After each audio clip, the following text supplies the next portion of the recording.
أعوذ بالله من الشيطان الرجيم.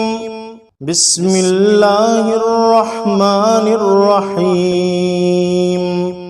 أقم الصلاة لدلوك الشمس إلى غسق الليل وقرآن الفجر إن قرآن الفجر كان مشهودا ومن الليل فتهجد به نافلة لك عسى أن يبعثك ربك مقاما محمودا وقل رب ادخلني مدخل صدق واخرجني مخرج صدق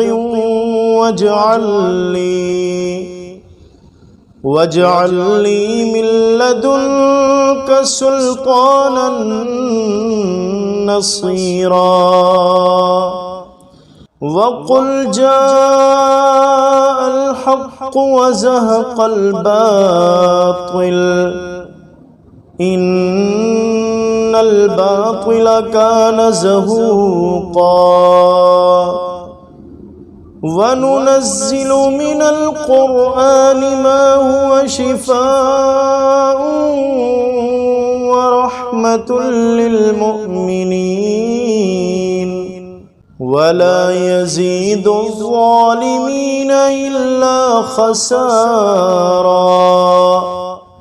وإذا أنعمنا على الإنسان يعرض ونأى بجانبه وإذا مسه الشر كان يئوسا قل كل يعمل على شاكلته فربكم أعلم بمن هو أهدى سبيلا.